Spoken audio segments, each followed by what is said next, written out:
Welcome back, Bears fans, to another episode of the Chicago Audible. I'm your host, Will DeWitt, and it's good to be back behind the mic. It's been a few weeks, and I'm ready to talk some Chicago Bears football, and I know we have a very fun episode in store for you.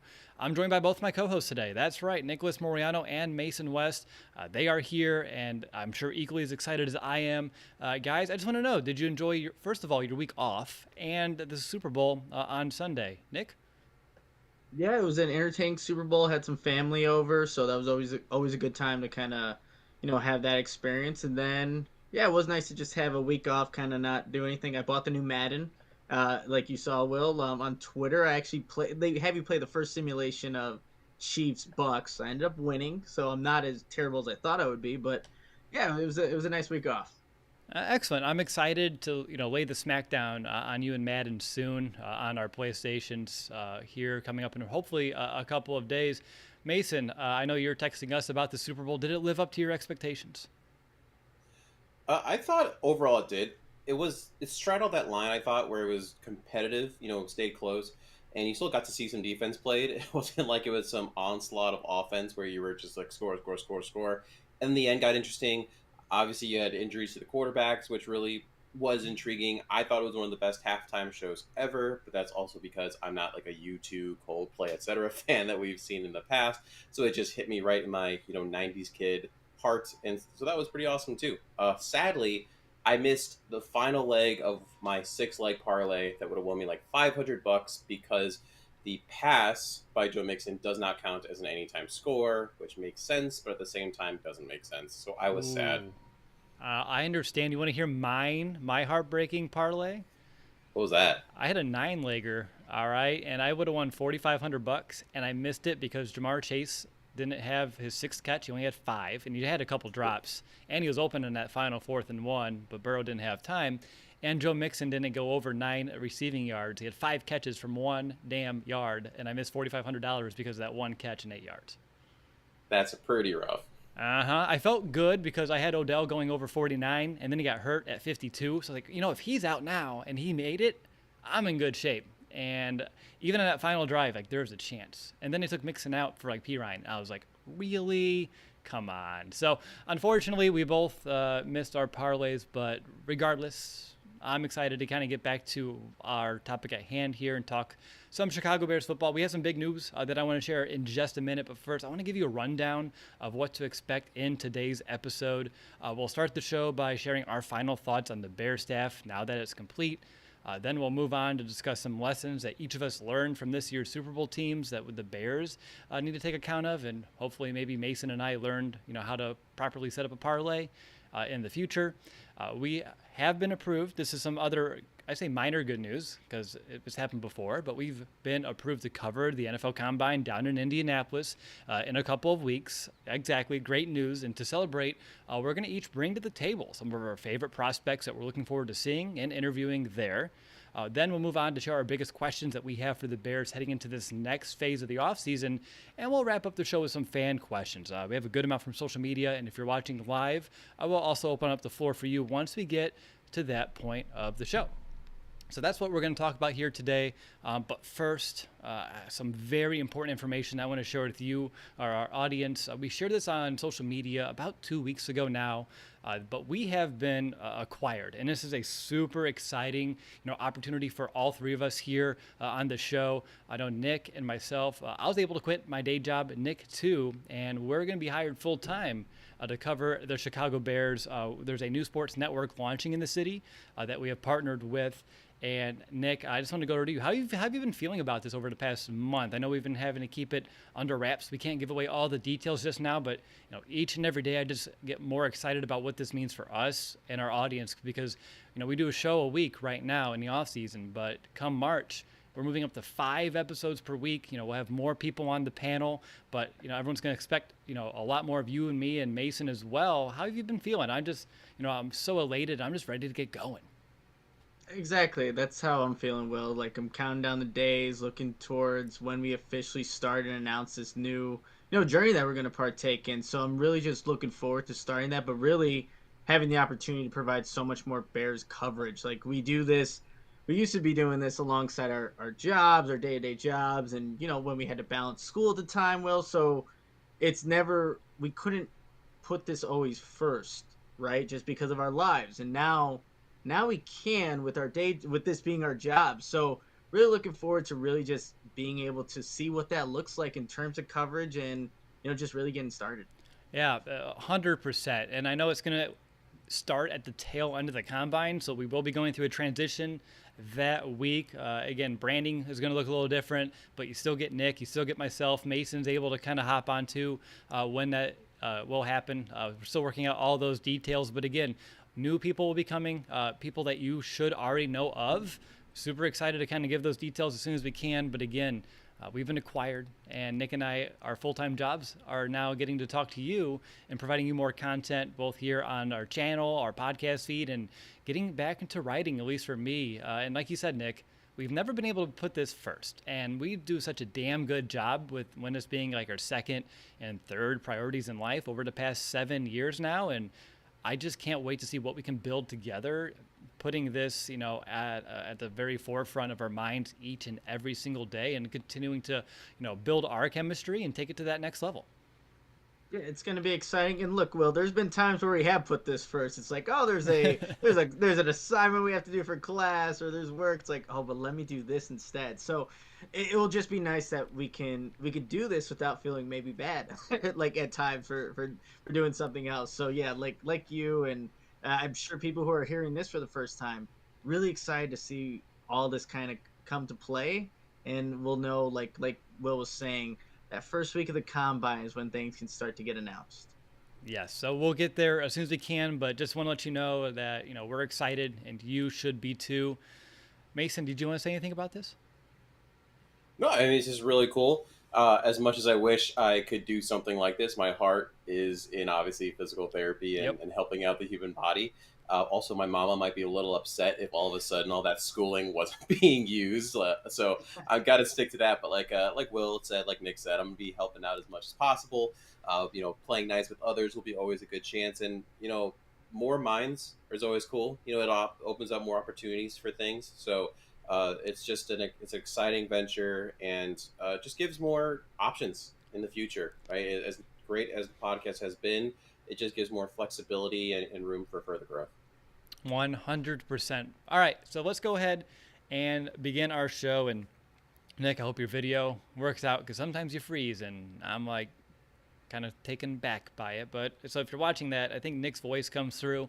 So even though we're getting some weird video technical difficulties today, we should be good to go. So with that, since our last episode, there's been one, I guess, major update on the Bears front. And I know, Mason, it's the signing of the long snapper and the punter yesterday. But no, I really don't want to talk about that right now. But that's the fact that, new head coach, Matt Eberflus has completed. That's right. His coaching staff is now full. You guys did an excellent job breaking down the staff that we knew about back in our previous episode a couple of weeks ago. But since then, the staff has now completed. And I would love to now just kind of revisit the topic and kind of just share our thoughts on the staff, good, bad, or otherwise. And I just want to open the floor. And Nick, I'll go over to you. I don't care which direction you take it. You can give me a coach that you're, on the fence about, that you wish they would have went in a different direction, or if you want to kind of, talk up a coach that you're just kind of really excited to who's on board. I'm all ears as well. But to kind of start it off, where are you at? I won't even start with the coach, Will. I'll start with the assistant general manager, Ian Cunningham, being aboard now for the Bears and being just a new position for this organization that they haven't seen. And with Ryan Poles being a first-year GM, bringing in somebody with, 14 years of NFL experience from the Eagles and Ravens, I think it's such a good move by Ryan Poles, because when he's going to be navigating all this for the first time, why not bring in somebody that you can just extrapolate that experience and that guidance from when you're maybe doing something for the first time? That I think is going to be huge for the Bears in terms of how they want to make this organization a competitive one. So I went with not even the particular coach, but just an organizational hire that I think is going to play, just going to bring monumental benefits to what this Bears team, this organization wants to be in the future. See, we've talked about in the green room and like throughout the week, we're talking about coaching staff.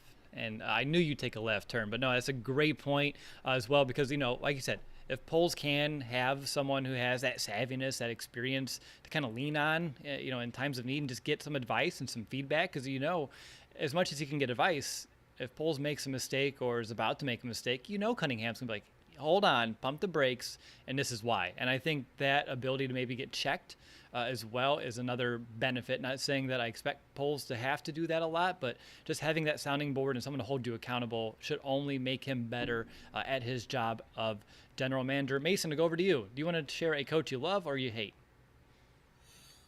Man, it's hard to say because a lot of these guys, they're not super experienced in some of these roles. At least some of the people at the top of this coaching staff, like Luke Getsy, right? A lot of potential there. That could be a home run hire, all the way to the point where maybe he gets a head coaching job if he can take Justin Fields and lead him to the promised land, which is fantastic. That's a good problem for the Bears to have. At the same time, he's never really called plays consistently, right? Like a lot of staffs, he's called some preseason games and things like that. If you go back to some of his college days, there are some there as well. And the concepts he has are pretty diverse when you look at the coaching trees he's pulled from and all those things. But that is a first-time offensive play caller that you have there on a consistent basis. Now, Alan Williams, he was a defensive coordinator before, so you do have that experience there. Obviously, a lot of Colts experience. The Bears were able to pull a lot of former Colts staff in, so that defensive transition should be relatively consistent, which is fantastic to hear. But at the end of the day, it's going to be Eberflus's defense, right? He is not play calling; he's focusing on being a head coach. But Alan Williams should be able to basically do what Eberflus wants and be his voice and have that consistency. See, and when you talk about real quick though, on both of those guys, even though the lack of experience is something that you have to keep in the forefront of your mind. I love how flexible they're already kind of approaching their positions, right? Getsy's already saying, I'm going to build this offense, around Justin Fields. Hearing that was music to my ears. It's such a night and day difference compared to like the previous leadership, and just feels great to have someone in charge who understands that it's on him to build a scheme, a system that complements the talent on the roster and not the other way around. And same thing with, new defensive coordinator, Alan Williams. He talks about, his job is to look at the players currently on the roster, what are they good at, and figure out how he's able to kind of make that team and that unit the best it can be, just given the players that he has to do. And obviously it's going to be Eberflus's system, but how he leverages the talent is going to be on Williams and how he coaches them up. And like I said, he mentioned that, hey, I'm going to make sure I get the most out of these players. I have a good idea of how they fit, but I still want to see them in person, get to know them, and kind of go from there. And on top of that, I love how Williams kept expressing that this defense is going to be nasty. It's going to be physical. And that's the mantra of the Midway mentality. That's the Chicago Bears way. And so all of that are two reasons why I love these hires, and I'm so excited they're on board. And I'm sure the lack of experience may have some growing pains along the way, but I think their ability to be flexible should be able to help them kind of grow out of those sooner rather than later. Yeah, I agree there. Well, the one that, and I wrote an article about it with Luke Getsy. Like, I'm optimistic on the upside of the hire. It's just there are some question marks just with him going from a 14-year quarterback in Aaron Rodgers to Justin Fields entering year 2. How does he make that adjustment? Play calling. He's done it in the preseason for the Packers. He had the offensive coordinator title at Mississippi State. Didn't call the plays. Joe Moorhead did. So being a full-time play caller, how's he going to adjust when somebody takes away something schematically from the offense, and how does he adjust to that?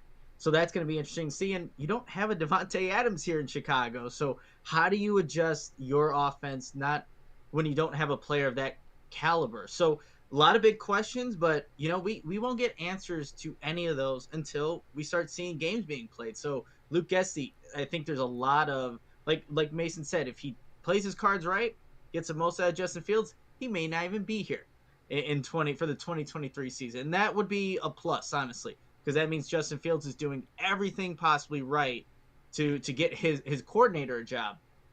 But we just need to see how that all kind of plays out, and we'll get those answers once the season kind of comes to play here. And soon, right?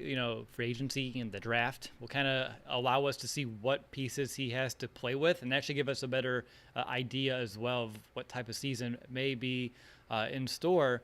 When I looked at the entire coaching staff, I think one that I'm skeptical on, though, is our new special teams coordinator, Richard Hightower. I know that he's been in San Francisco for quite some time, and when I was looking over on their website, they were just kind of bragging about how well their field goal kicking was throughout his tenure. And I'm like, the dude had Robbie Gold. Like, he can't mess that up. That's a gimme. But when I looked into PFF and for the grades for his special teams units in San Francisco, they haven't done well. His best was in 2017, his very first year, which was fourth. And then every year, it just was kind of below average. 2018, they're the 26th graded unit. 2019, 19th. 2020, 21st. And even last season, 21st overall as well. And that takes into account, everything, not just field goals, punt coverage, kick return coverage, and things of that nature. And I don't know. It doesn't rub me the wrong way, but it doesn't really excite me. And I feel like there may have been better options out there, but I think we felt the same about Chris Tabor, and it took a couple years, but he was able to really kind of make something here in Chicago with that third phase. What are you guys' thoughts about Hightower? For me, I think Hightower, like just being in that introductory press conference of his, he was just so excited to be back with the Bears. Like one of his first answers, it almost seemed like he got a little choked up. And you know what? I think, and this is gonna play into part like what we'll figure out in a couple of weeks here, Will. Like if you can bring back a Jakeem Grant, how does that kind of affect like those kind of stats, those where they kind of ended up in the season as return men and stuff like that, and the return yardage and things of that nature. So you do need to have the right guys on the special team unit, and you usually collect the back end of a roster to make up that unit. And Hightower's not going to know who exactly it's going to be until a little later on in the process. So it is a difficult task for every special teams coordinator that gets a new job, getting familiar with all the players. But yeah, I think again, I'm going to honestly, with all these coordinators, it's going to be a wait and see approach. Like even with Allen Williams, like he had his first defensive coordinator job 10 plus years ago. So it's been a while since he's called plays as well. So a lot of these guys, for me, wait and see, and then I can make a judgment once games are actually played. How about you, Mason? Any thoughts? Special teams is tough just because it's one of those ones where it really depends on the quality of the back end of your roster. And I'm not going to sit here and pretend like I've been paying close attention to the 49ers 52nd and 53rd men on their roster to know like how good they are and as gunners, or how great their long snapper is in terms of getting down the field and making a tackle. So that's really going to fall more so on maybe like Ryan Poles and Cunningham to fill out the back end of that roster. And when you watch things like Hard Knocks and a lot of these shows that go behind the scenes of the team, the speech by the special teams coach is like always the same. It's like, all right, this is where a lot of you guys are going to make the roster. If you can't do it on special teams, you're going to be on the street. It's just a lot of like rah motivational stuff. Special teams is one of those areas where unless something amazing is happening or terrible, you're like, oh, cool. I'm going to go get my beer. I'm going to go to the bathroom during this time period. So I'm not as worried about that. I think it's going to be more of a talent issue than necessarily what Hightower is going to specifically be doing. But I'm sure I'll be eating my words when, there's like a kick return for a touchdown the second game of the season, and I'm just upset about it. You're out there getting, your beer or going to the bathroom, something like exactly. that. Exactly. Usually, when you're at Soldier Field and you think you can do that, by the time you get back to your seat, the Bears offense goes straight and out, and we're punting again, and you won't miss a thing. Yeah, exactly. It's just this endless cycle normally of just not getting to actually see a Bears offense that works. Nick, any other coaches that you wanted to highlight? I have one more that I'm kind of sour-ish on at this stage, and I have a couple that I like, but I just want to see if there's anyone else that you want to talk about. The only other guy that I'll mention real quickly here, I think he's gotten a bad rep of where he was at previously. Tyke Tolbert, new wide receivers coach. Oh, I love Tyke. Love Tyke. Plenty of. And I'm pretty sure, if I'm not mistaken, he works out at Bears Fit. I didn't want to go up to the guy. He was wearing a mask. I'm like, oh, is that Tyke? I don't know. I'm not going to test this out today. I'll try it another time. But, yeah, I think he's going to be a great addition for whoever the wide receivers are for the Bears this upcoming season. He has so much experience, and Mason and I were talking about it. Like, that's a guy who has moved horizontally on the ladder, has gone wide receiver coach to wide receiver coach with that much experience. I'm willing to bet he can definitely take that next jump into even elevating that role, just given how many different players he's worked with. He was with the 2014 Broncos when it was Demaryius Thomas and Emmanuel Sanders went off as the league leading duo in terms of yardage and even touchdowns. So he's been with some good groups. And yes, he was with the Giants that they're the Giants, right? They haven't done very many good things as of late, but that shouldn't be why people like. I remember when the signing happened, they were like, "Oh, he was with the Giants, so like, what is he going to add to the Bears in their wide receiver room?" Don't look at just the last stop and what kind of happened there. You got to look at the collective whole resume of Tolbert, and then we can kind of make an accurate assessment. But that's a guy that I think is going to do good things for this wide receiver room. And Cliff makes a good point in the chat. Like, he did get a slight promotion because here in Chicago, because he does get the title of passing game coordinator as well. And you mentioned, he was in there with Denver. I think the other player you failed to mention was Eric Decker. They was able to get a lot out of too. Another really good receiver for the Broncos during that tenure. And then in New York, like, I know they haven't been good, but like, he's gotten some good things out of Sterling Shepard and Darius Slayton, developing them. And then even last season, it's not like a household name, but I know Kadarius Toney was a rookie out of Florida, and he finished his rookie year with 39 catches and 420 yards. And I feel like rookie wide receivers have a hard enough time already making, a footprint in this league, and for him to do that of a second rounder, and Toney like he did, he may have been a second rounder. Maybe it was a late first as well. I forget. You guys can fix that out later. I think a second though. But anyway, what do you think, Nick? First? I'm thinking first for Kadarius Toney. Early. How about this? Yeah. How about an early round draft pick? I don't need to be super technical here. Wait, Toney, he was picked with the pick that the Bears traded because they switched with the Giants. See, I wasn't watching the draft because we were talking about the trade and talking about Justin Fields. That is true. Okay, yeah, I wasn't on that. That's true as well. All right, so anyway, the fact is he can get good stuff out of a rookie receiver. Even first-round rookie receivers tend to struggle, and he was able to get the most out of Toney right there. So I do get excited about him, and even when you look around the league and what people are saying about Tyke, it's a lot of good things about what he's bringing to the table. So I'm glad you mentioned him. Mason, how about you? Another coach on your mind? All right, I want to make sure I talk about this because I would feel remiss if I didn't. I'm going to go kind of a Nick with this one, so Will, don't be too upset with me. On Tuesday, the Bears did announce that they hired Brent Salazar, who's going to be Clyde Emmerich's director of high performance. And as the injury specialist, if I didn't talk about this, I might lose my job. And really what he's going to do is he's going to oversee the team's strength and conditioning, sports science departments, work with the athletic training staff, and really try to maximize player health and safety, which has been not great, especially when you look at the super great grass that they have at Soldier Field. But he's got a lot of experience, which is cool. 10 years of strength and conditioning experience with teams like the Broncos, Chiefs, and Vikings. Most recently, he was a performance strategist with the United States Tennis Association from 2017 to 2020. And one thing that he's really into is tracking and wearable devices. So actually, I have one on right now, this Whoop band. The Aura Ring is similar, where basically you're looking at your recovery, your strain, and trying to balance that out. And there's actually a lot of research backing that up now, and I don't think that's something from what I've heard, what I've understood from the Bears rehab and training that's been brought in. And it seems like there's going to be a relative overhaul going on. If you look at the Bears website, some of the names that have been there, their strength and conditioning, their head guy, Picasso isn't listed anymore. And it'll be interesting to see over the next couple weeks, months, how that's going to shift, because as we know that the Bears' health has not been the best over the last forever. Yep. No, I'm glad you mentioned this because that was up next in my notes. If you didn't do it organically, I was going to make sure to come back to you for this as well. So glad that I know you well enough to at least be ready, but I'm glad you hit it. For me, I guess I'll just end on the one that I'm slightly soured on. That'd be David Walker as running backs coach. I know he hasn't coached since 2018, and he didn't have a lot of success in his last two stops coaching running backs, both in Detroit and in Indianapolis with the Colts.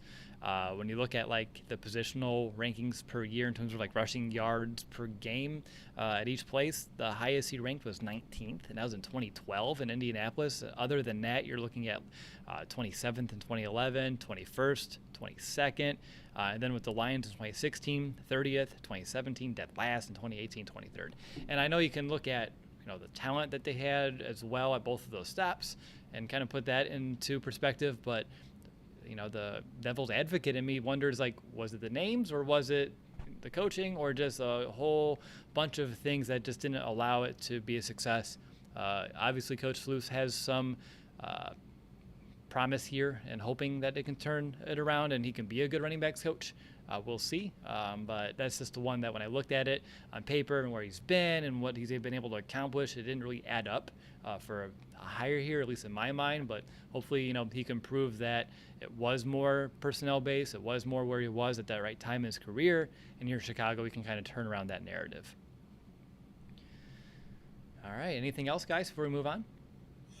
What is your perspective, Will? Because I think Nick and I talked about this a little bit on Chris Morgan, the offensive line coach. Because for me, that would be one that I was probably the most sour on, just because he didn't really consistently ever have that title. He just got that promotion at the end of the year with the Steelers, and now he's got it with the Bears.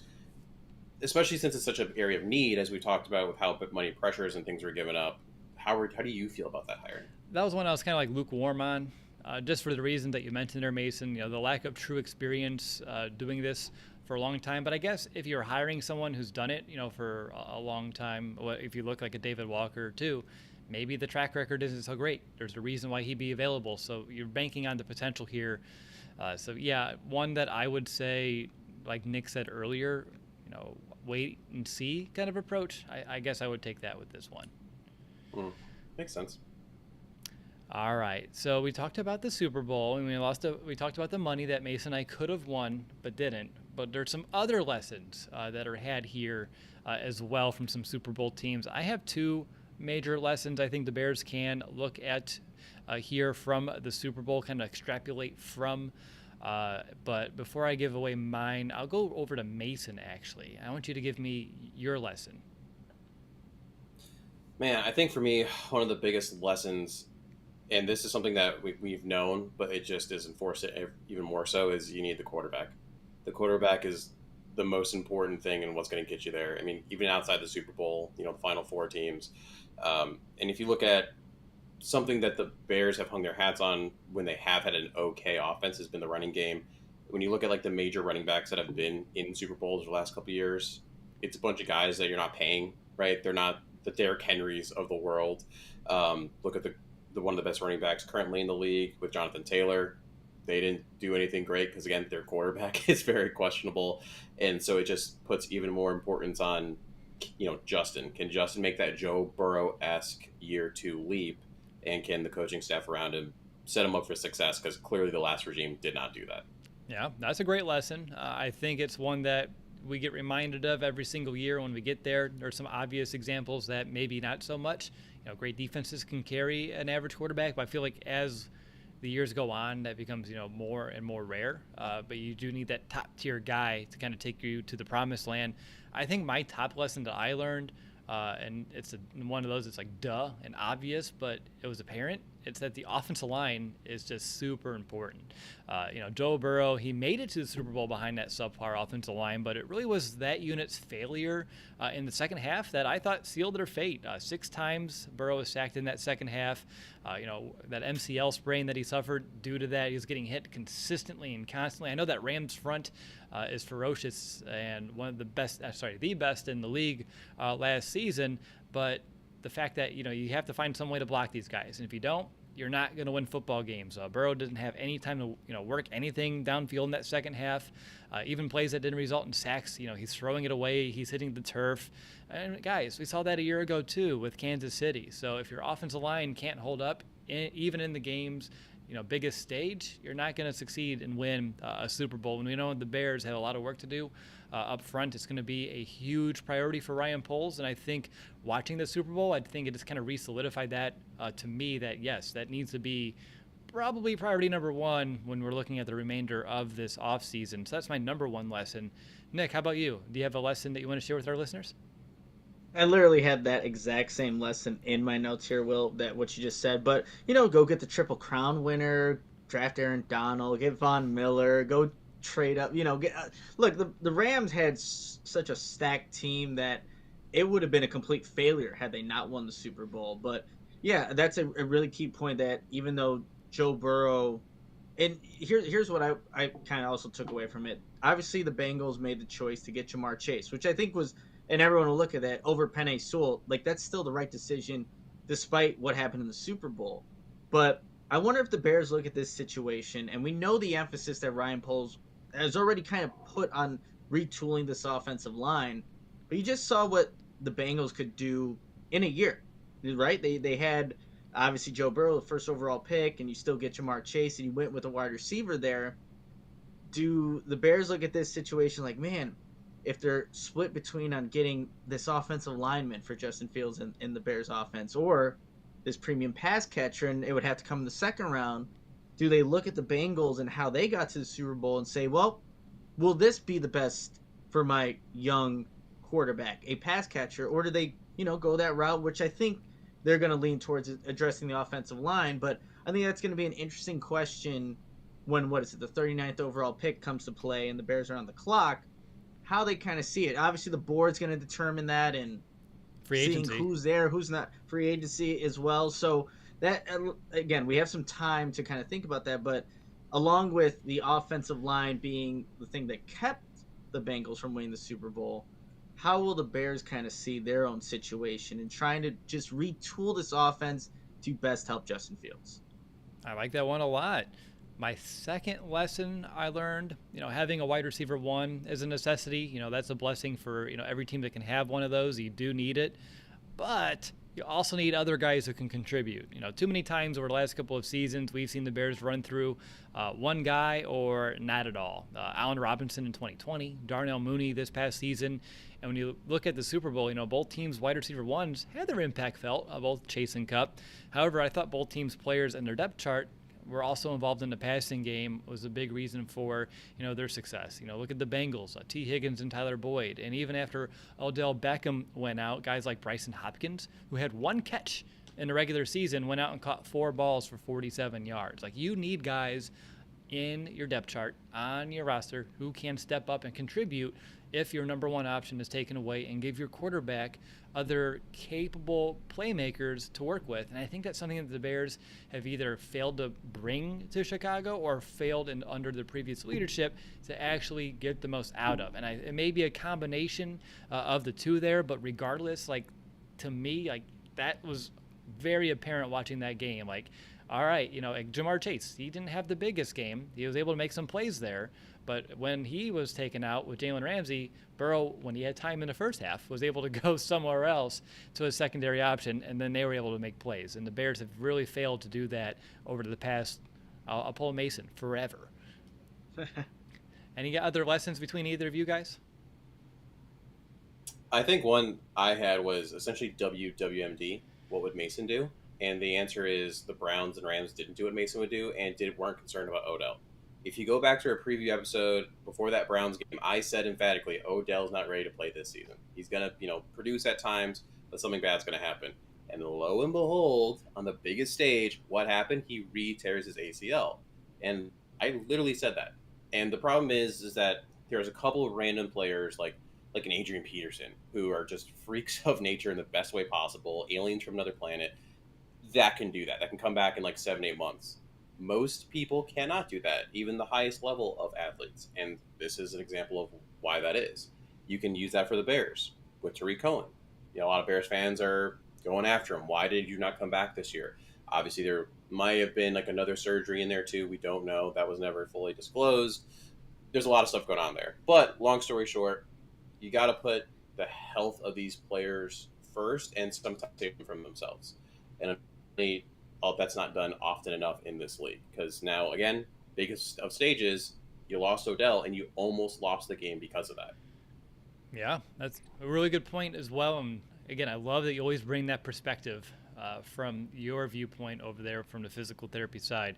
All right, so up next, we'll talk about some early pre-combine favorite prospects. Again, we have been approved for credentials. We'll be in Indianapolis throughout the week, getting to talk to some of these players, whether it be one-on-ones or at the group setting as well, just gaining more insight from some players that we're hopeful that the Bears could be selecting in this year's draft. Again, only 5 draft picks to work with, and you got to make them count, to say the least. But before we do, Nick, do you want to share a message from our friends over at Owen?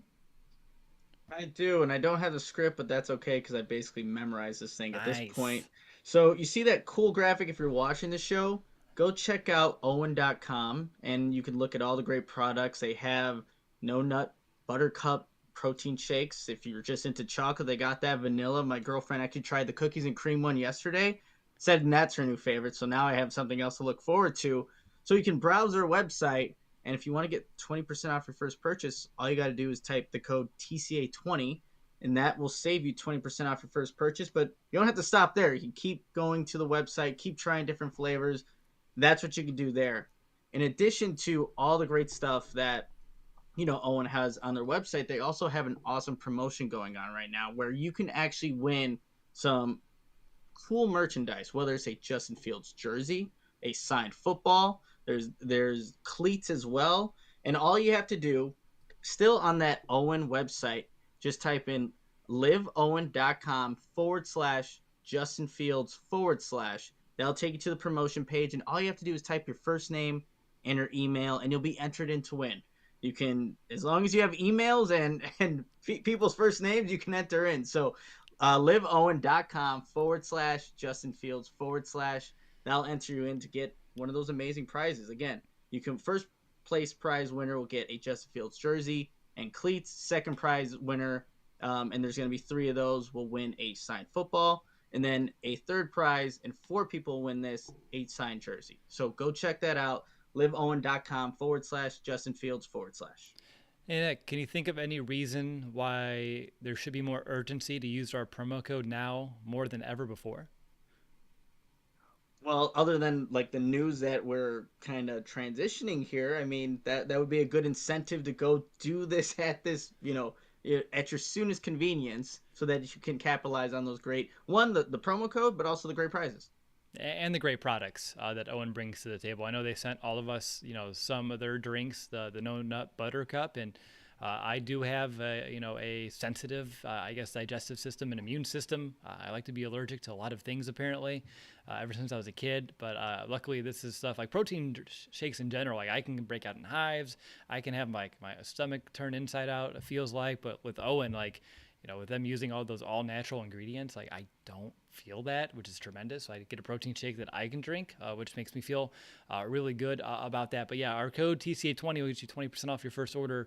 And my gut feeling is when we do our transition after the acquiring kind of goes through and is 100% official, well, it is, but like announced and branded, I don't think that promo code will be live anymore. At least we can't do anything with it. So I would use it sooner rather than later. All right, you're listening to the Chicago Audible. I'm Miroslav DeWitt, joined by Nicholas Moriano and Mason West. We talked about Bears coaching staff.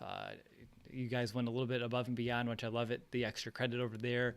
We discussed some Super Bowl lessons learned, and now we're going to talk about some combine players that we're excited to go watch when we're down in Indianapolis for that week. And this is pretty wide open. Who do you want to watch and why? Who do you want to talk to and why? And Mason, I'll go to you. Who's a favorite player of yours this year? So I was going to save this person for later just because I think it's my favorite person that I'm the most excited to see and hopefully be able to talk to. But I don't want either of you stealing him, so I'm just going to get it out of the way now. Okay. Kelvin Austin III. So he fits the mold. Yes, he fits the mold of someone I talk about every single year, just someone that's explosive and someone that just brings this wow factor. So he's a redshirt senior, only 5'7", 173 pounds, but he was one of the most productive members of that American Athletic Conference over the last 2 seasons, right? And we've had a couple issues maybe with some Memphis wide receivers, not to name any specific names, but I mean, he is just, again, I just said this, so explosive. He is not just a gadget guy. He has tools that really don't go a transcend scheme, and he's so fast off the line. He's deadly in space. You saw his route running get a lot more specific over the last year. He can just go from 0 to 100 at a moment's notice, and just attention to detail has increased a lot. We saw that in the last year. He's going to be a day 2 kind of an impact player. I've seen him going as high as around 2, as low as around 6. I think that floor is going to increase with the combine and as we move forward here. I see him year 1 in terms of the impact, not the kind of player, but the impact of a kind of a Demetric Felton. He came in with the Browns, had a couple of explosive plays, helped out when needed when they had some injuries at the running back group, but he played in the slot. You could do some similar stuff with him. He could do some running backy things. You can hand off the ball to him, but he is a receiver. He is an explosive receiver. he's gotten comparisons to like Tutu Atwell, which I know that's not a ringing endorsement. Not like Tutu got a lot of burn over this last year, but he's a better Tutu. He's a more precise route runner. He is faster. All those things. So if there's just someone that I get to talk to, get to see, get to just get in his ear, I really hope it's going to be him. That's awesome. Glad you brought him up, and I will cross him off of my list. Nick, how about you? Do you have a player that you want to share since we're kind of talking about, like receivers and such? You want to stick with that position? Yeah, actually, I will stick with that position. I got to see Calvin Austin practice at the Senior Bowl. Guy is quick and would be a great slot receiver and something that the Bears would definitely need right now. But sticking with the wide receiver position, and more so because I want to talk to these players, because I don't know if the Bears are really going to have a chance to actually draft these guys because they might be gone by number 39. But that would be the Ohio State guys, Garrett Yes. Wilson and Chris Olave. Like being able to talk to them and seeing like how they meshed with Justin Fields and seeing what he was kind of like behind the scenes. Maybe ask some fun questions like, was he really as good of a dancer as we've seen in some of the videos that go viral? Like just having some fun with it, but just to see like, how was he back at Ohio State? And now, if given the opportunity to play with him now in the pros, like how that would work, but getting an opportunity to talk with those guys, get to know a little bit more about Justin Fields, that would be a great experience. So I'm pretty sure we'll get an opportunity to do that. But also on the other side of things, talking to some of the opponents that Justin Fields has played, like his last game against Alabama, the national championship, Christian Harris, the linebacker for the Crimson Tide, seeing like what's a difficulty when having to play like a player like Justin Fields and all the strengths that he has and being able to, move. So those are kind of the things that I'm interested in terms of players that I want to just talk to get to know Justin Fields a little bit better. But a player that I, would like to talk to because he just lit it up at the Senior Bowl, ended up being the MVP of the game, Perion Winfrey, the defensive lineman out of Oklahoma. A guy that, look, Alan Williams talked about the emphasis of having that three-tech position for this defense. And if the Bears don't feel like they have that position on their current roster, man, I know that they're going to look to address it. And Perion Winfrey, for what he showed, how he flashed, that kind of mentality, I want to get to just know him better and see how he kind of tests in all these different drills. So Perion Winfrey from Oklahoma is definitely a player I'm looking for in terms for the Bears, but just some of the other guys just to get to know Justin Fields a little bit better. I love your mindset. I had the Buckeye duo as well for that reason. For the same exact one as well though, added their tackle, Nicholas Petit Friere as well. He was the right tackle for Justin. He played left tackle a year ago, and heck, if Mr. Ryan Poles looks at this roster and he's like, Larry Borom, you have upside, but I'm not quite sold yet, and does want to invest another higher pick and a tackle.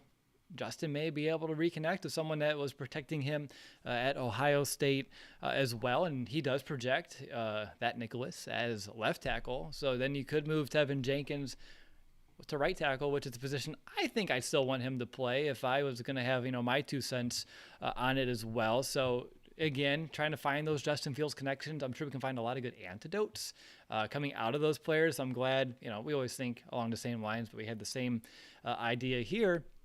And to kind of keep riding that same thought train, I had Winfrey on my short list, as well as the guy from Alabama, Fedarian Mathis, because I do think the Bears are going to be in a market for a 3-tech defensive tackle. And I know both of these guys are very versatile, can line up in different alignments. They're both big, they're strong. And I think they both bring more pass rush productivity than someone like a Bilal Nichols.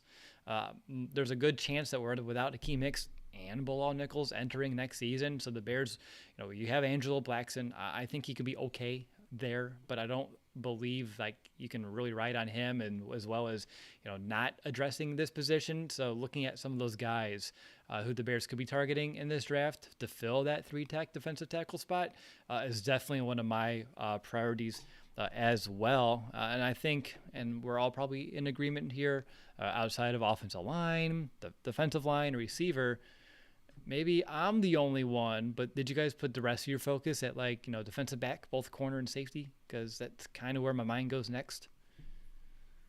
That and also like middle linebacker, like with how the Bears are now going to be in a 4-3, it's like you do have to look for another guy there. So So do yeah, you believe we're going Roquan to be will be the will backer? Because So I had to like almost refresh myself on like the positions and how they're kind of played and like seeing the mold and types and stuff like that. But from what I was reading, it's like the Will is the most productive linebacker out of the group. One that's going to make a lot of tackles. Use the Mike and the Sam to free up that guy who has a sideline speed to be that productive back, and that's exactly what Roquan is. But look, they haven't obviously designated anything yet, but I think the more and more I think about it, the Bears are probably going to add a middle line, somebody maybe even a little bit bigger, honestly, who's going to be inside a lot of those scrums and stuff, and allow that having somebody like that will free up Roquan to be just, I think, even more productive. And that's hard to say because he's already one of the most productive linebackers in the league.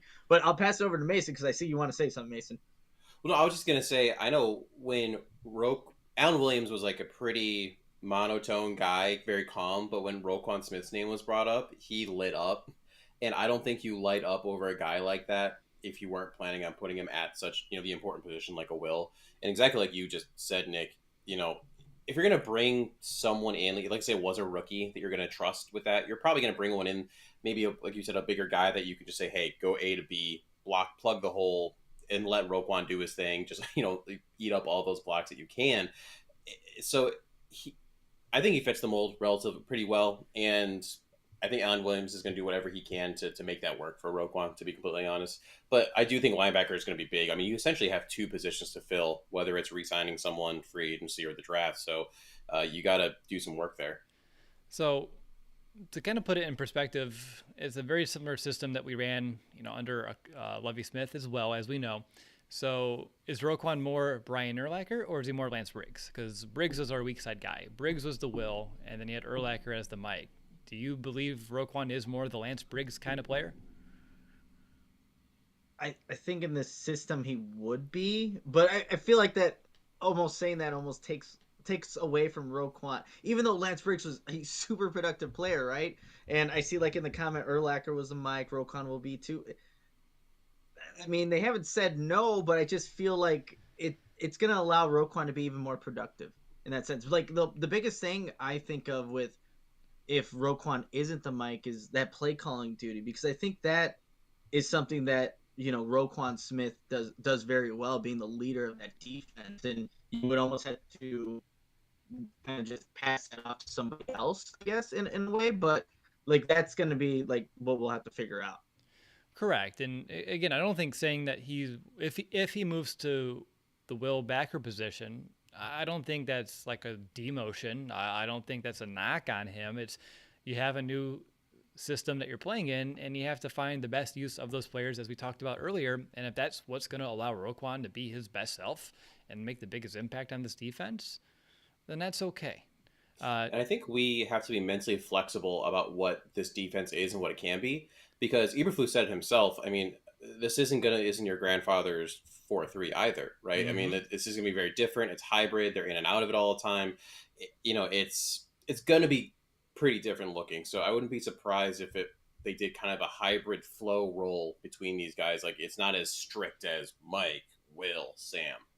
Yeah, that's a great point as well. And it's not like when the Bears go to like nickel, like you'll probably keep Roquan on there because he's a really damn good cover linebacker too. So, well, that's I think we're getting into a different discussion. I didn't anticipate getting into, but I love it. I really do because that is super important. Because I was looking at linebacker and do I look at Mike? Do I look at like weak side guys? And I didn't know yet. So I was saving that for like my preparations getting into the draft and into the combine and not really for this episode. But I'm glad that, Nick, you're looking at middle guys as well. But while your internet, I know you guys are going through a snowstorm up there, is kind of figuring itself out. Mason, do you want to share another prospect? Yeah, one I want to touch on real quick, not get super deep into, but George Pickens. He would be a first round choice if he hadn't suffered that ACL in the spring. Was out of sight for a while, but he had some pretty important catches in that national championship run that they had. Definitely a long pass catcher and able to go up and get the ball. So I think that'd be really good for Justin. And we saw that how much he liked throwing that deep ball last year and how efficient he was at it. And just for me, even I keep bringing these points up. I want to pick his brain about what he did in his rehab process, where he's at with it. Where what is he continuing to do? Because he did pop in real quick for, like I said, for that championship run, but it wasn't like he was a clean finished product. He did what he had to do just to get on the field. But to someone that I was surprised that Nick didn't bring up, but maybe it's just because he talks to him about him too much, is Tyler Linderbaum, right, the center out of Iowa. I'm not convinced that a lot of mocks have him around like 15 or so. I don't think you can trust a lot of that, especially with a center or a guard, even because as we know, they're just not as highly valued when it comes to draft stock. The quarterback draft makes things all screwy, so there is a chance that Linderbaum drops, and if he drops relatively far, I think that there's a chance that someone could swoop in. I know Nick is shaking his head over there, but it's just someone that would be interesting to talk to. Iowa guy. Maybe I can become besties and make Nick jealous. There you go. I like that Nick's internet allows him to shake his head on that, but the rest of the time the video's been haphazard.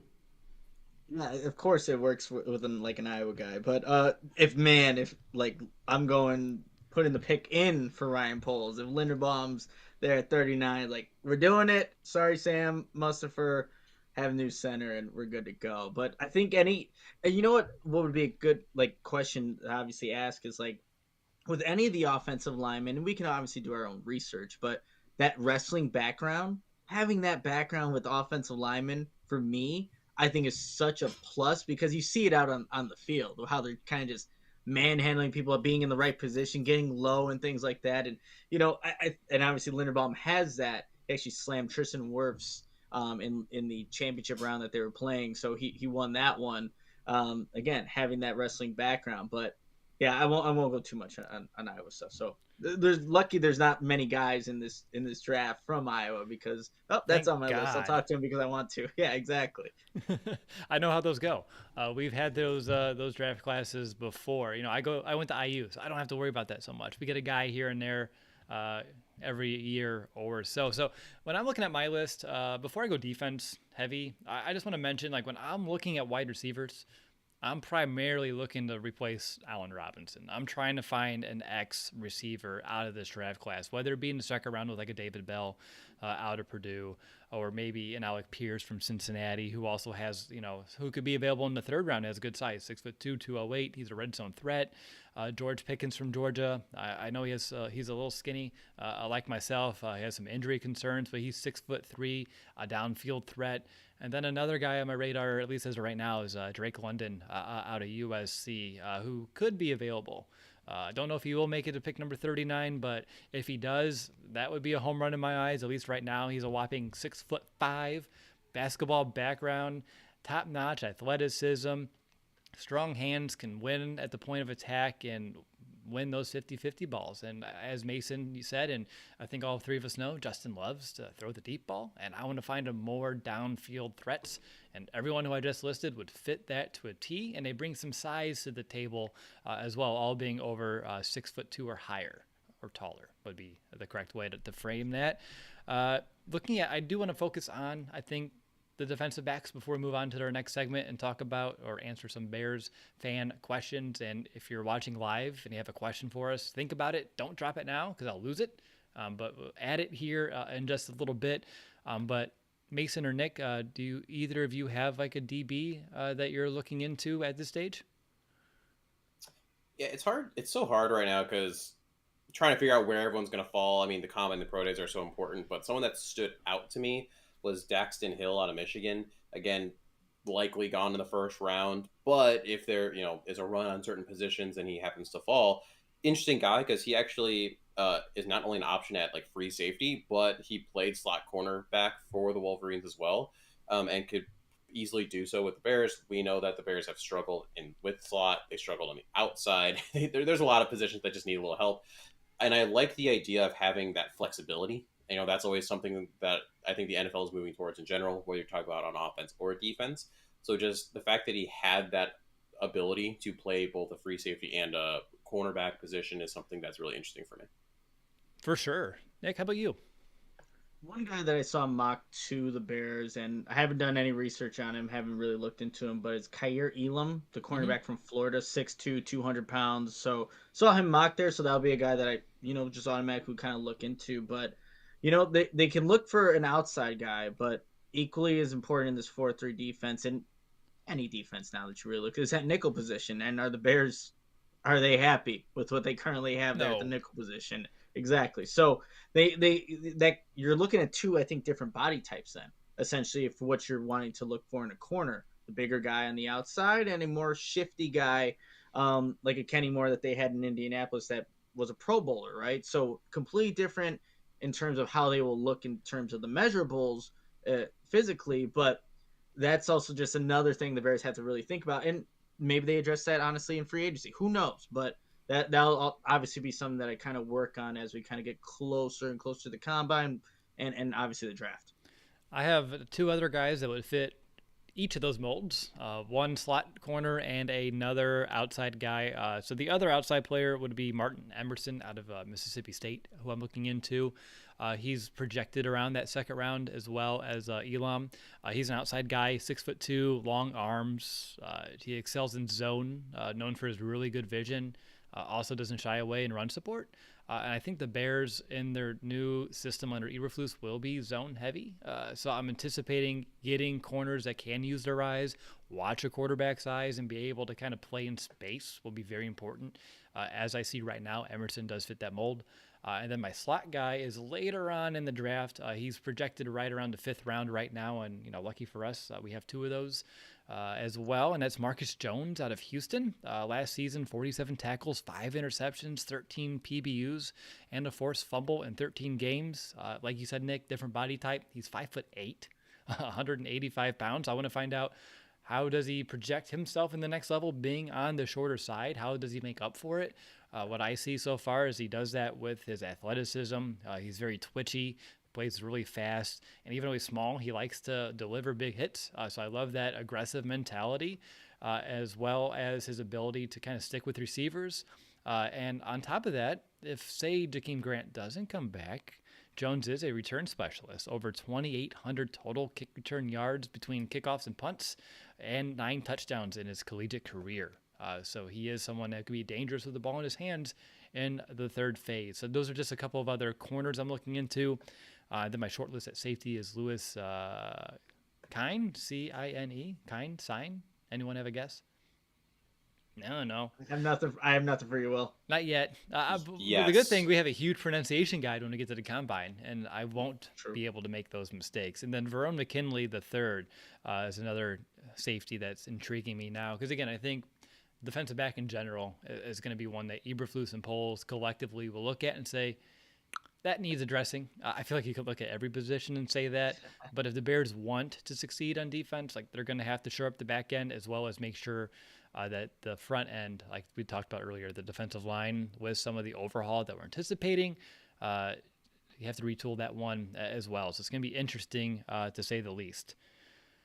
All right. Well, I know the show's running long, which is great because it's been a couple of weeks since we've been on air. And, when we do 5 episodes a week, this won't be, maybe they will be shorter, but then getting to more content each and every single day. So, guys, I just want to know, what are some of those big questions on your mind right now, when it comes to the Bears in this next phase of the offseason? Nick, I'll go over to you. What's your biggest question as it stands today? I think when I look at this Bears team, we talk about those question marks on this roster and being on the offensive side, like the offensive line and wide receiver. What's going to be their Bears? What's going to be the approach of how you kind of retool this enough or restructure, honestly, to help give Justin Fields a chance in his second season. So yes, you can maybe address some of it in the draft or in free agency.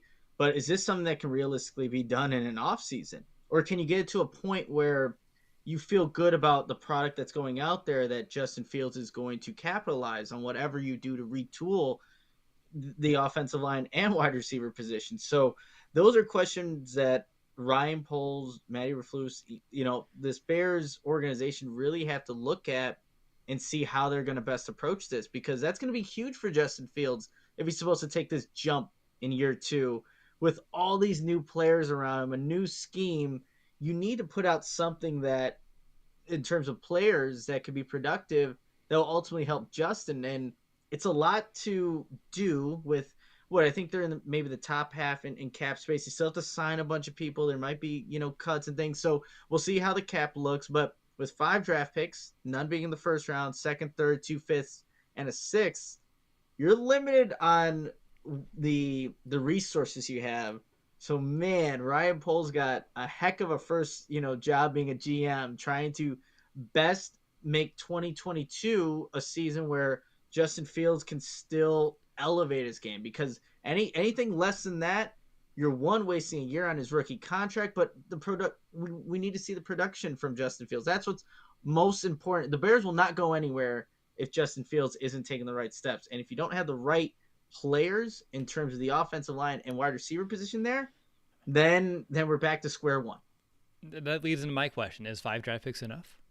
Like, is it? And if it's not, how do you wheel and deal to get more this year? And how he does that or doesn't do that, I think, tells you a lot about how he feels about the 2022 outlook as well as the team's future. Like, does he leverage the future to decide to like rebuild quickly, retool now, or does he try to get rid of some veterans to get some cap, to draft picks and cap relief as well?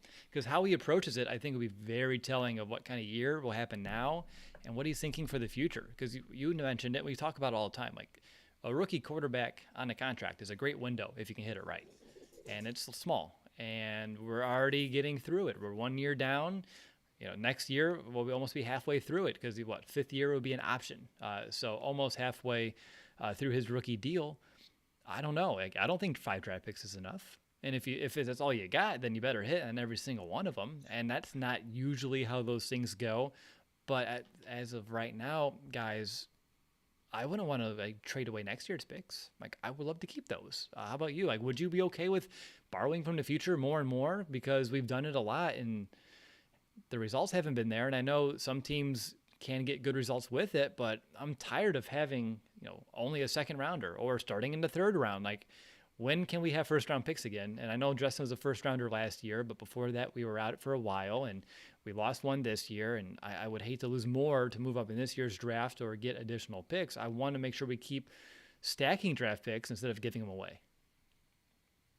I agree Yeah, with it's that. when you look at like a team like the Rams, right? The joke is that Lesney doesn't care about first round draft picks, but the thing behind the joke is that the Rams collect the mid round picks. Though they're one of the top in the league at those middle round picks, and that's a lot of bites at the apple, swings at the plate, and that's something that when you look at this year with only 5 picks, that's something that the Bears don't have. And if you borrow from the future, you're just doing the same exact thing a couple of years down the road.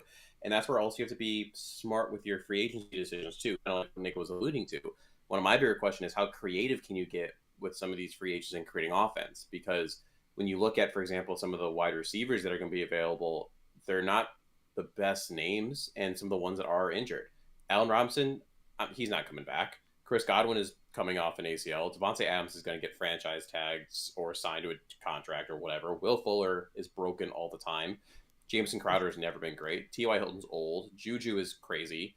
Emmanuel Sanders is old. A.J. Green is old. Gallup's got an ACL tear. And so those are some of the top receivers. So how do you get creative to get some weapons? Do you dive into the tight end market and get someone that maybe has some bang that hasn't, like a David Njoku? I think he'd be someone who's really interesting, give you a little more flair at the tight end position, et cetera, et cetera, et cetera. So yeah, there's got to be some wheeling and dealing, some creativity, or else it's like, dang, what else are you going to do?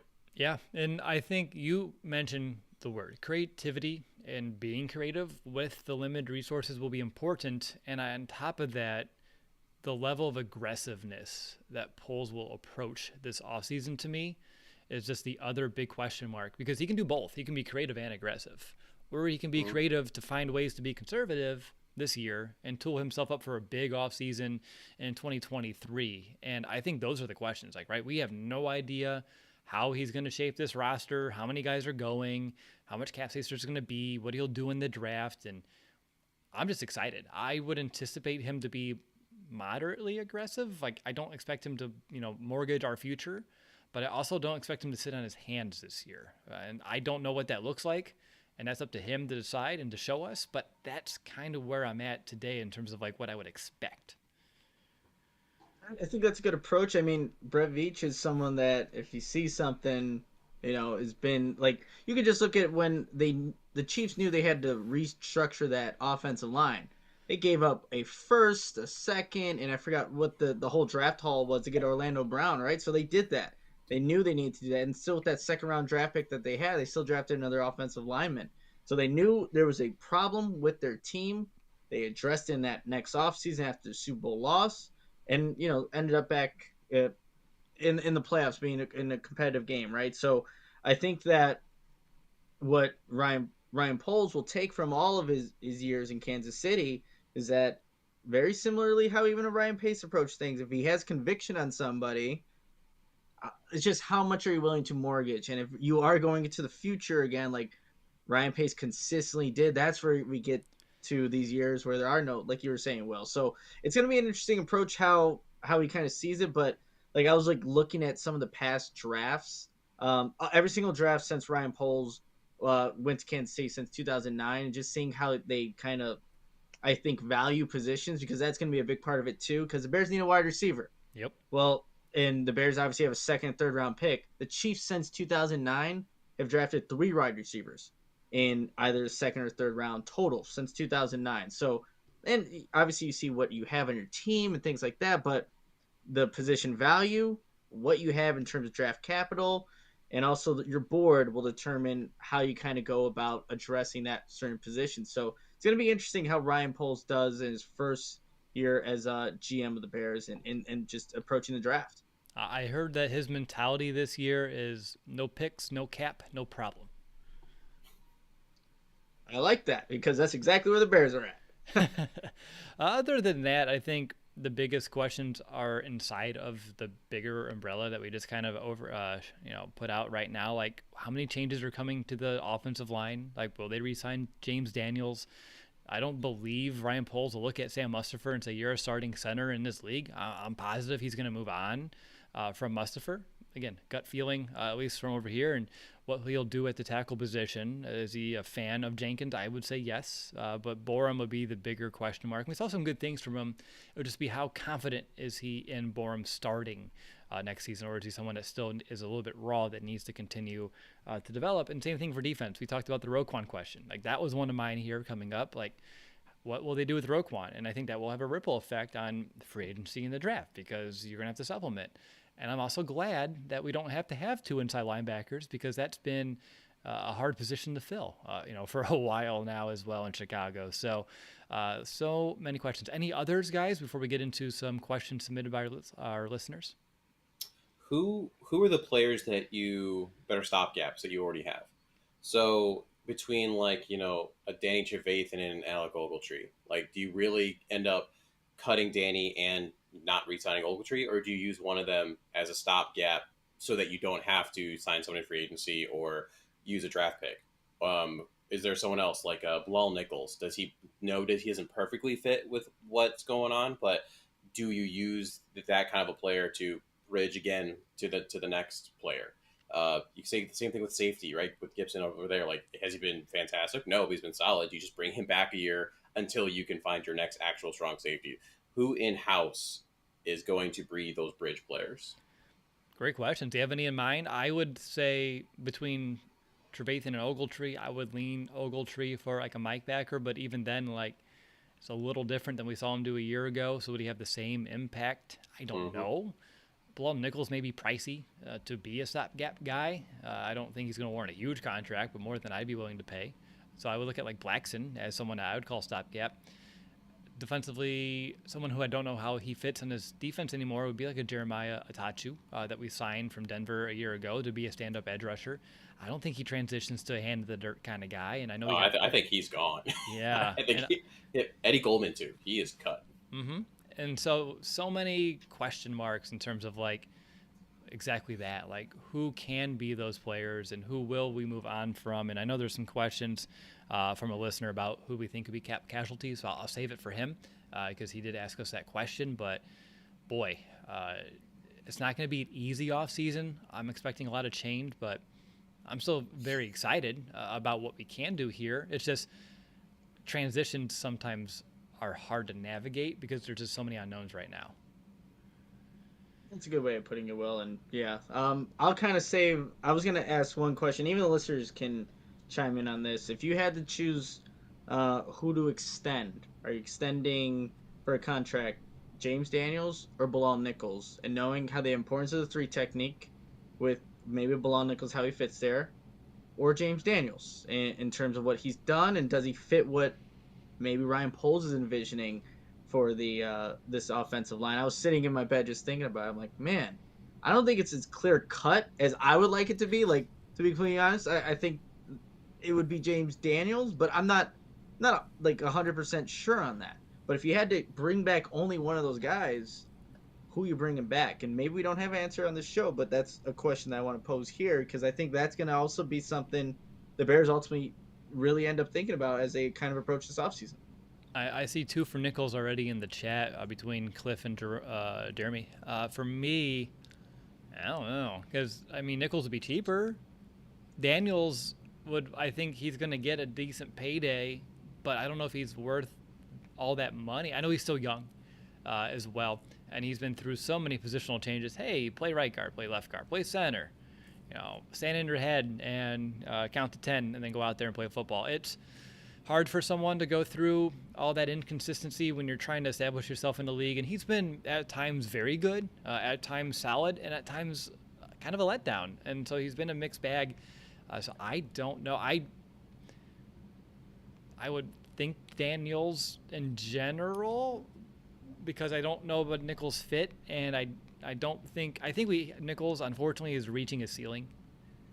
And if he's reaching his ceiling, is that where you're going to just accept that level of play at the position, or are you going to ask for more out of it? And I would anticipate more is the correct answer here. And I know the same thing goes with Daniels too. Maybe the answer is neither. It could be. Yeah. What do you think, Mason? So I've been playing with Buckus Sports' Bears off-season Excel sheet. It's really fun, by the way. If anyone wants to go with that, basically it's this way to break down building the Bears team. And so he uses kind of the prediction of what the annual average might be for different players, what other players have gotten, things like that. And what that's coming up with is Nichols would be around 8 mil, Daniels about 10 mil. Because if I'm picking between the two, if that's the question, not like if I can't say neither, if I can't say both, all those arguments, I would personally pick Nichols, with a slight less hit with that AAV, but also just because with James Daniels, I haven't seen enough flashes. Like there's like the one where he like threw the player in the Raiders game. At least with Nichols, I think I've seen more flashes, even though they've been fewer and far between. Daniels has always just been kind of this baseline level. Really, hasn't really peaked very much. And then there's a lot of dumb stuff too. Like there was a couple of like down the field penalties. I mean, some of that might have been coaching, so take that with a grain of salt. But there were too many times like he was the one that was like down the field on a pass play, and it's like, come on, dude, what are you doing? So if I had to pick between the two, it'd be Nichols. Good question, Nick. I was thinking about it like in bed, like, this can be interesting once the Bears are starting to make all these moves. But yeah, That's we'll what see. you think about in bed. Yeah, I don't know why. I think I had Madden on. I'm like Bears, Madden, Nichols, 2018 draft. I don't know. It was a weird time. I'm not connecting the dots. I just think you're sitting there thinking about James Daniels in Iowa, and that's where it came to be. He's got the poster on his ceiling. Actually, he's just looking up at James Daniels, looking down at him the whole time. I mean, that's what I'm looking at right now when I'm not like looking at the camera in the show. It's like those. No, I saw Mark Wiseman, who was a fullback at Iowa at Bears Fit, reminded me of the time I interviewed him and James Daniels for a story. I think that's why it all came up, and it's snowing. I don't know. Who knows? It happened. It's snowing. What? I don't that know. darn snow in Daniels.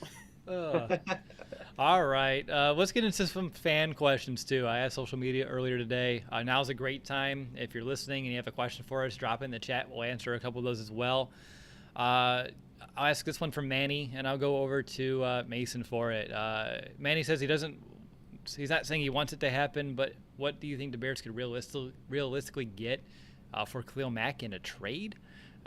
Do you have any thoughts on that? I know you're not like a trade value expert, but I'm sure like you can look at like Von Miller as a good example. Like you didn't get any first, but you got a couple mid rounds for him. That may be a good one to draw from, but I don't know if you had any thoughts on it.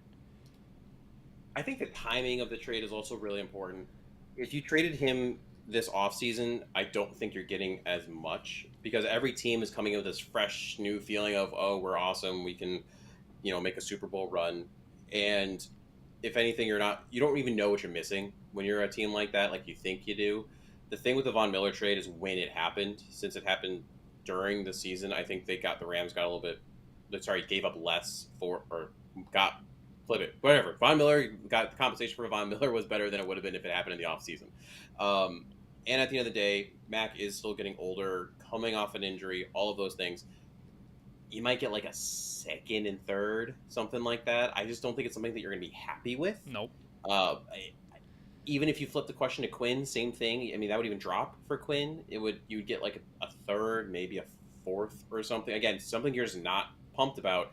Their value is more important on this team than what you would garner from it, especially with the unknown of what that draft pick would end up being, right? Like, who does that turn into?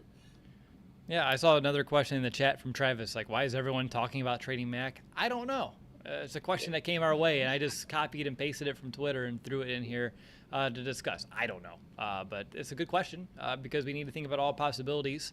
Next question comes from Logan, and Nick, I'll pass this over to you. What do you think is the most logical process to fix the skill players and the line on offense? And if you have to pick one or the other, do you fix the offensive line through free agency, wide receiver through the draft, or vice versa? We were kind of touching on this earlier too. Like, I think you have to approach it in both avenues, through free agency and the draft. Kind of, you look at what the Chiefs did. I go back to Orlando Brown, training for him, but still, a couple days later in the draft, that day 2, second round, they go and draft another offensive lineman.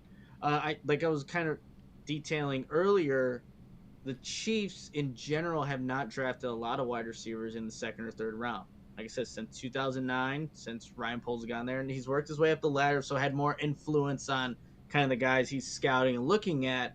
Still, only 3 wide receivers. I think it was 2 in the second round since 2009 and 1 in the third round that they've actually drafted there. Like a Tyreek Hill was a 5th-round draft pick. I looked at Travis Kelce, was a 3rd-round draft. Like, so maybe it's not to say that they won't go draft a wide receiver at number 39 with that second round pick, but I think you're going to see a little bit of both, because if you only are going to do it through free agency, then I think you're limiting yourself. So it will, I think, influence how they approach the draft on what they potentially acquire. But to be completely honest, how the Bears approach retooling the offensive line, wide receiver, I'm sure you'll see some wide receivers and maybe an offensive lineman sign, and then they can double dip. In 2018, the Bears, they double dipped at 2 positions, if I'm not mistaken, inside linebacker with Roquan and Iggy, and then wide receiver with Anthony Miller and Javon Wims. Not to say that this current regime will do that, but you're double dipping. Nice way to pull that out. I was hoping you would. That was an excellent callback to the 2018 draft class. Next question comes from Carlos. Dome or Bears weather for upcoming perennial playoff appearances?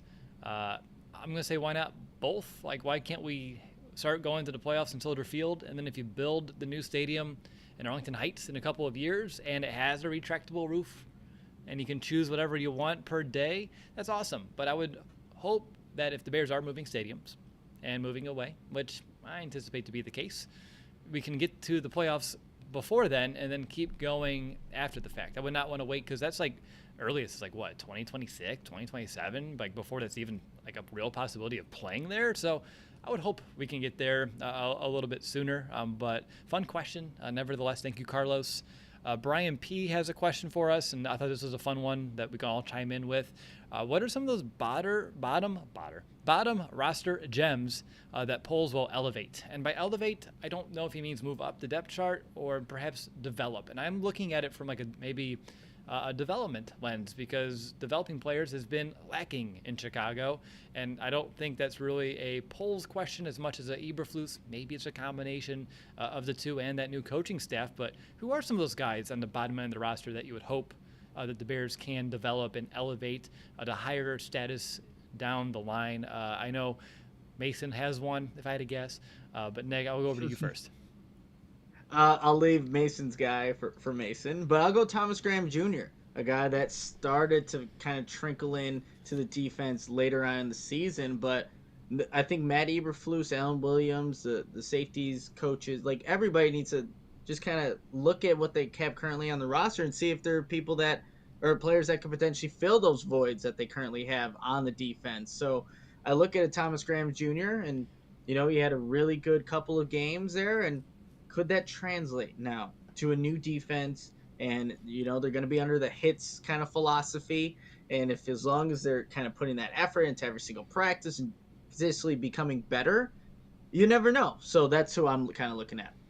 For me, I pray that Ryan Poles, looks at his roster and sees the talent that's been sitting on here for years and no one's been getting into, and that is Jesper Horsted. Like, that man, all he does is catch touchdowns, and they don't put him on the field.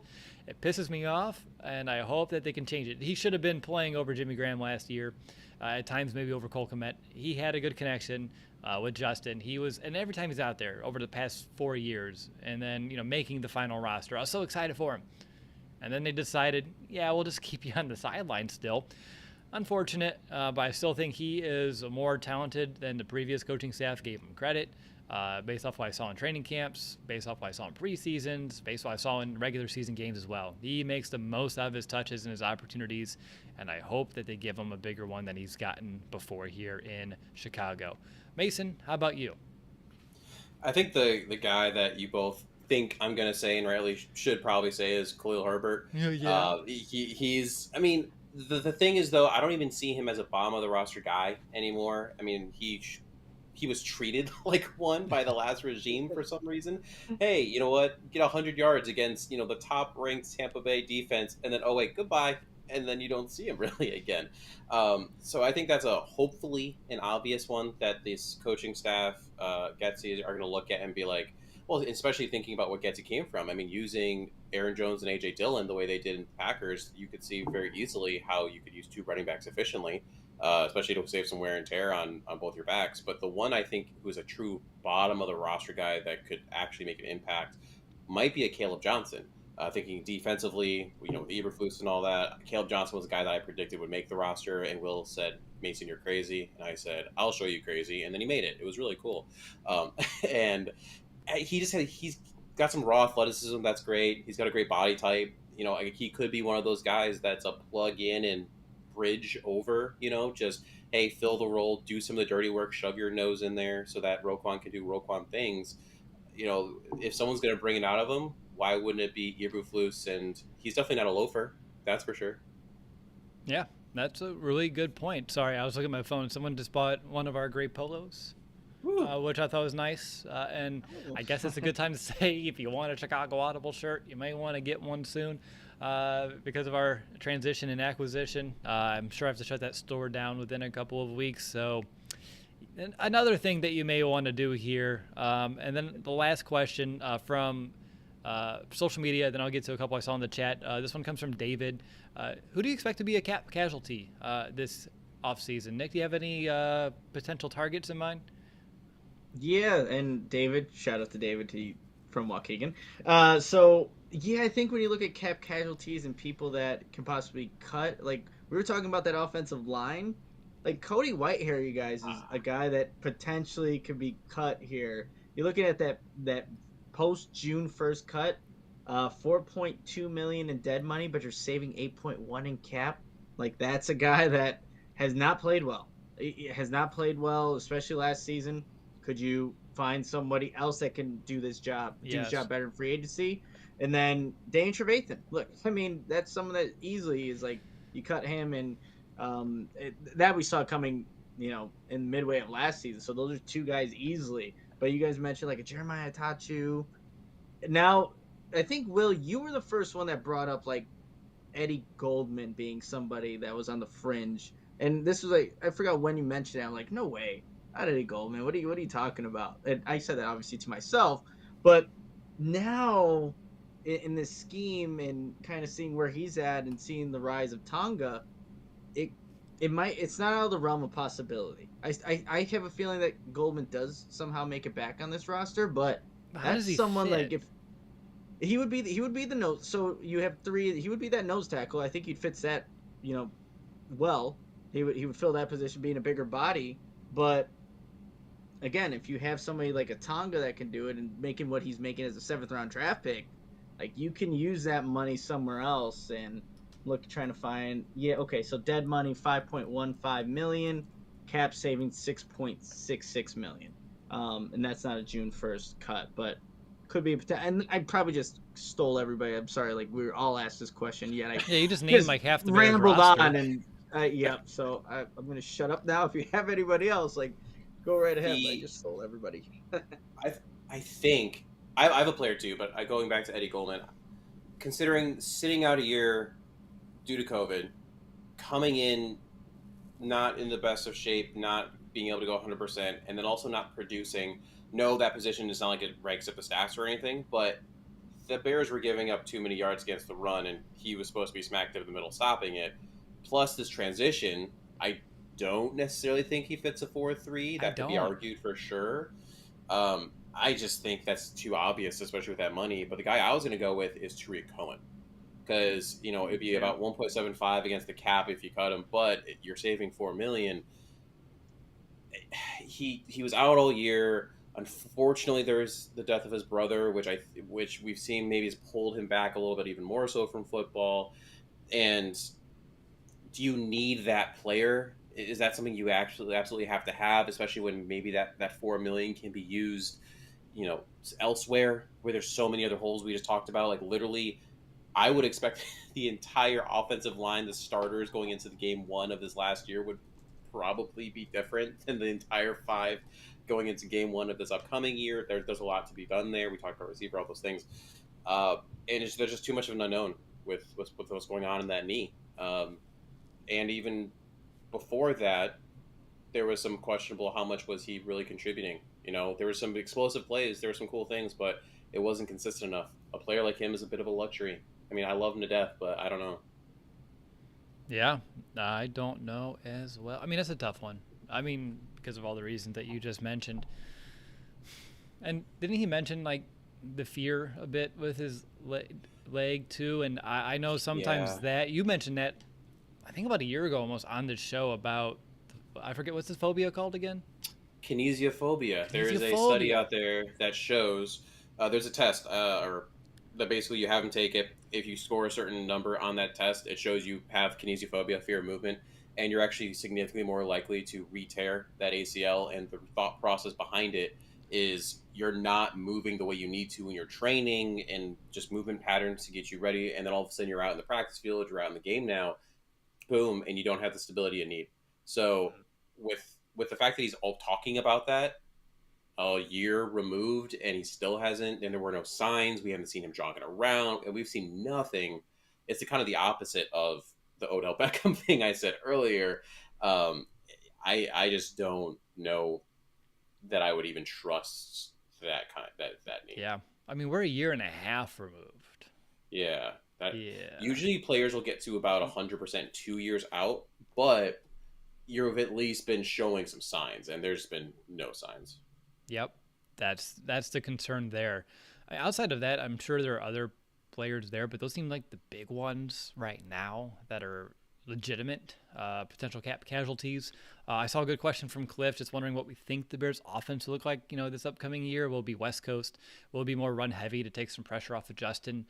Cliff, for me, I really think it's fluid and it's not even going to be known in house until we go through the draft and free agency and we see who's playing up front for the offensive line. So you know what kind of identity you have up there, who's Justin Fields' playmakers along the boundary, the slot, and then also who's in the backfield this year. And I think once you kind of know what you're working with, that's when they'll sit down and say, all right, how do we maximize Justin? I think they have some ideas on how they would like to, but you still have to go through the draft. You still have to go through free agency, and there's no guarantees there that you'll get the guys that you're targeting.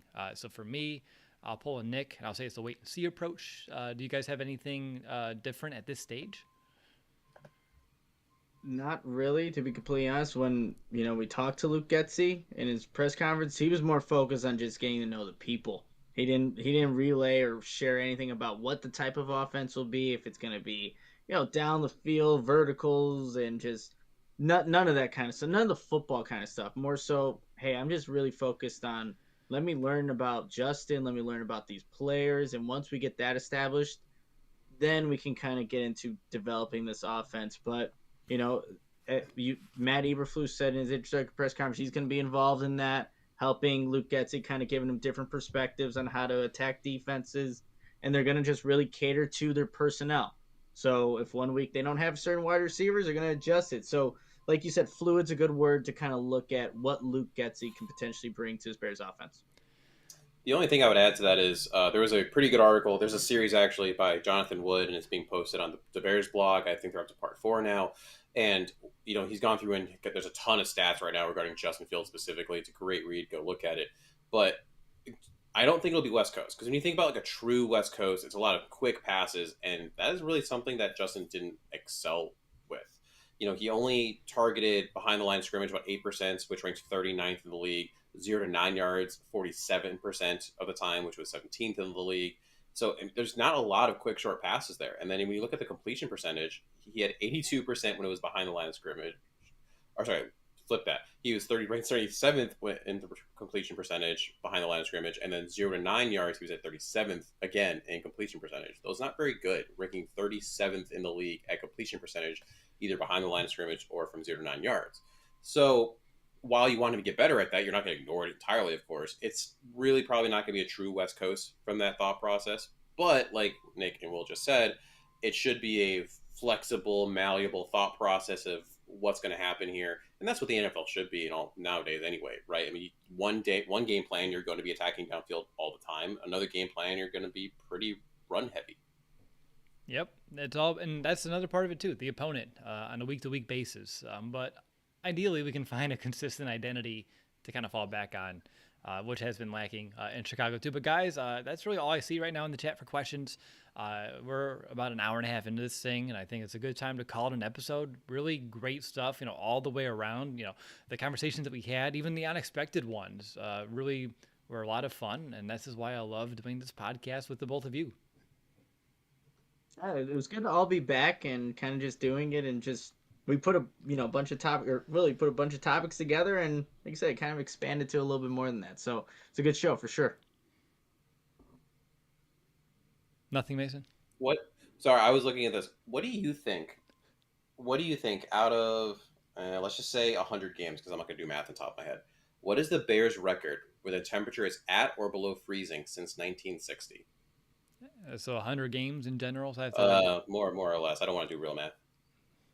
35, 75? Or wait, that's the more side. What about you, Nick? 40-60. 40-60. Essentially, the Bears are 46, 48-1 when the temperature is at or below the freezing mark since 1960. So essentially, bear weather doesn't exist. Get me a dome. Warm up. For a dome. Warm us up. All right, guys, I'm going to call that an episode. So, again, it was a great episode of the Chicago Audible. I want to keep making sure we get to say that name as much as we can. I'm hopeful that it will live in some other ways in our future. But I want to thank everyone here who's watching live, to all those who are listening to the podcast. We really do appreciate your support. Again, we're only a couple of weeks away from some really exciting major changes here. We'll be having 5 shows per week, plenty of Nick, Mason, and myself, as well as some new cast of characters kind of coming along with us to just enhance your Chicago Bears fan experience. As you know, that's been our goal since day one, and we're super excited to be able to have the opportunity to kind of give this a full-time approach and mindset for the first time ever since we've actually started this 7 years ago. And we're just expecting and anticipating just tremendous things in our future as well as yours, because you're going to benefit a ton from this as well. So really just thank you to everyone to allow us to kind of follow. And now, Nick, I can say achieve our dreams. You definitely can. It's been a long time coming, but like you said, I'm so excited to get officially started. I thought you were going to drop an expletive there. It's again, that's how excited I am. But again, I just kind of want to start. Like we've been texting back and forth. Will, it's like, let's get this going. There we go. All right, we'll be back soon with another episode. But until next time, bear down, Chicago.